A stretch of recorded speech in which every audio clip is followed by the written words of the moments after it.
Hola amigos, el día de hoy conoceremos cómo la organización política y militar Hamas tuvo la oportunidad de nacer, crecer y finalmente tomar el poder dentro de la Franja de Gaza. En este capítulo analizaremos y desvelaremos a los verdaderos protagonistas, patrocinadores y las circunstancias que permitieron que esta estructura cambiara el protagonismo de la Organización para la Liberación de Palestina de Yasir Arafat por el suyo propio y desembocara finalmente y extrañamente en el mayor ataque producido hacia Israel desde la guerra del Yom Kippur ocurrido el 7 de octubre de 2023. Bienvenidos.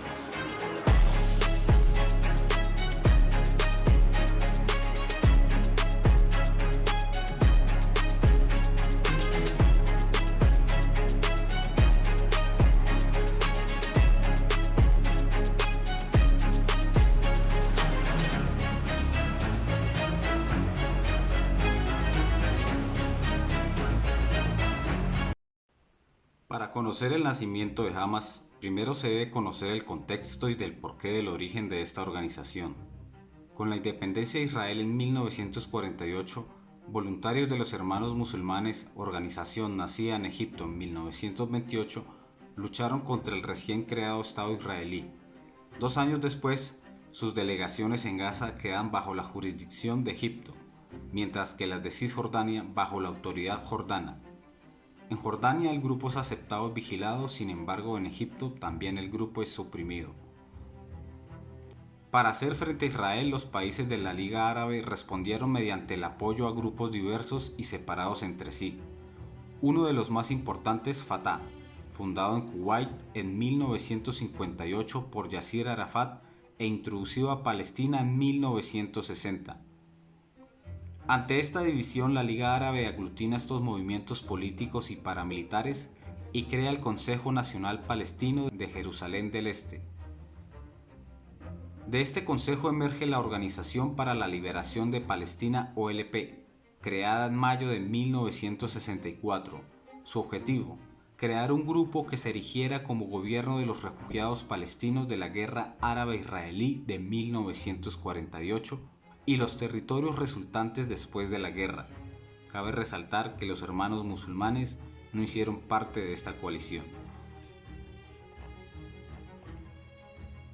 En 1967, después de la Guerra de los 6 días y la derrota de los Estados Árabes, Yasir Arafat toma el poder de la OLP hasta el día de su muerte en 2004 y lleva a esta organización al siguiente nivel.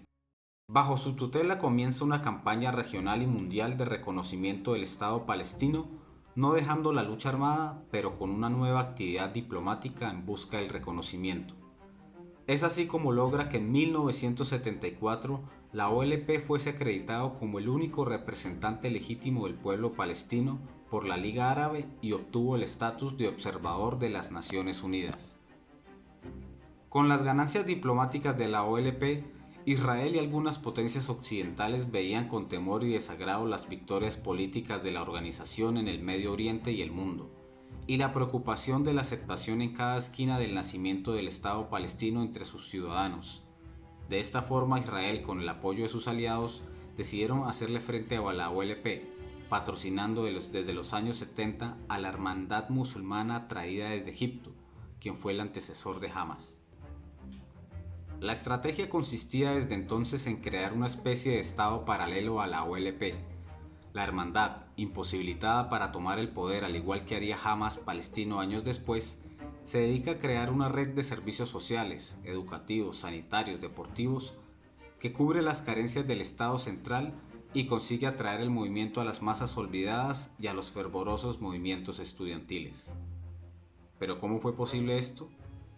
¿Quién debía liderar este nuevo grupo? Para lograr una notoriedad se debía buscar un perfil, un hombre que se pueda posicionar en el arte del extremismo y que su figura imponga respeto, cohesión y autoridad. En consecuencia, el escogido fue el imán Ahmed Yassin, un refugiado palestino en Egipto. Yassin era un hombre tetrapléjico que fue clérigo de los Hermanos Musulmanes con experiencia en coordinar grupos. Fue elegido para la creación de esta nueva organización. Es así como el Mossad israelí y el británico MI6 realizan las estrategias y la logística para el crecimiento del nuevo grupo.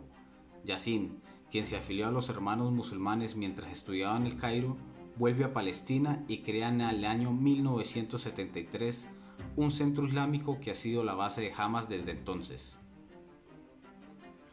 Las autoridades israelíes lo autorizan para que fundara un grupo llamado Muhammad al-Islamiyya, quien se dedicó a crear mezquitas, escuelas y clubes juveniles. Fungía como una fundación, lo que le permitía con permiso y patrocinio de Israel recibir dineros y proyectarse dentro de Palestina. Israel lo veía como un peón que les podría ser útil en la división política y social de Palestina, llevando extremistas a sus territorios, obligando a los palestinos a dividirse hasta una posible guerra civil, creando un ambiente de hostilidad hacia Palestina como cuna de fanáticos peligrosos que se debe erradicar. De esta forma, los centros de pensamiento estaban garantizando el crecimiento y la aceptación social de lo que más tarde conoceríamos como Hamas. El control empezó a ser tan grande que en 1987, con el nacimiento oficial de Hamas, Al-Muhammad controlaba el 40% de las mezquitas de Gaza y tenía abiertos centros y delegaciones con todas sus ofertas sociales en las ciudades cisjordanas de Nablus, Hebrón, Jenin y Jerusalén. A día de hoy, esos son los bastiones de Hamas en Cisjordania. El Mossad israelí procedió a la gestación de Hamas en 1987 para dinamitar en una primera fase los acuerdos de Oslo y posteriormente enfrentar a las dos facciones palestinas de Hamas y Fatah y lograr la conversión de la Franja de Gaza y de Cisjordania de dos entes refractarios e irreconciliables.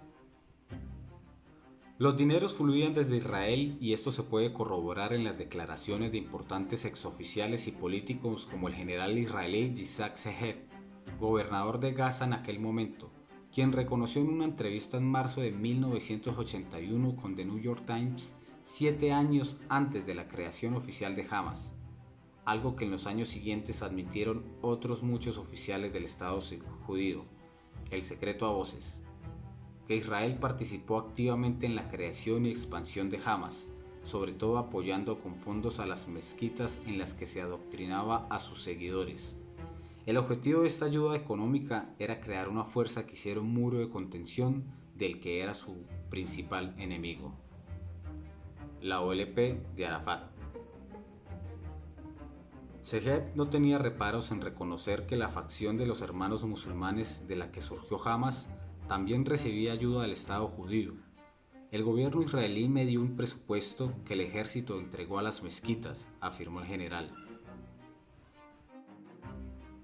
Todos estos fondos también se utilizan para mantener las escuelas religiosas con el propósito de impulsar una nueva generación de palestinos contrarios a los izquierdistas pro-LP que veneran a Arafat como si de un dios se tratara, anotó el exmilitar.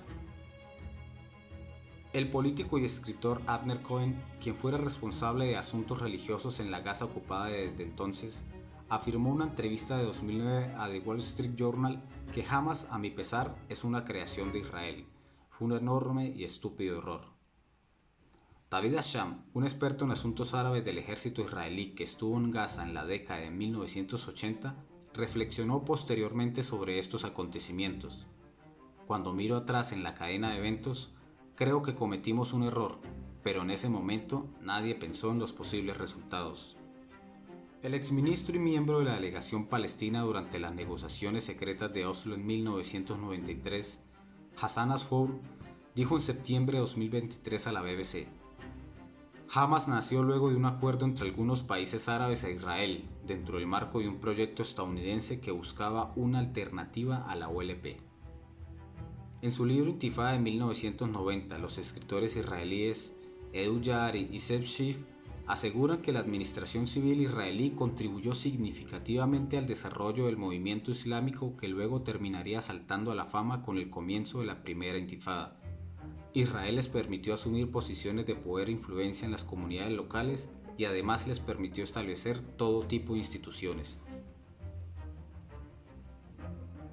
Cuenta en El Mundo Javier Espinosa, uno de los mejores corresponsales que ha tenido la zona, que mientras todo esto se armaba al azar, el del equipo fundador se veía sin problemas con el ministro de Defensa de Israel del momento, Isaac Rabin, que luego fue primer ministro y acabó siendo asesinado por un ultra por defender el proceso de paz, y que Yassin recibía atención médica en suelo israelí, con anuencia.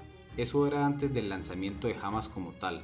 Las cosas se enredaron cuando en 1984 Yassin fue arrestado por un año por tener armas con las que dijo iba a atacar a sus enemigos de la OLP.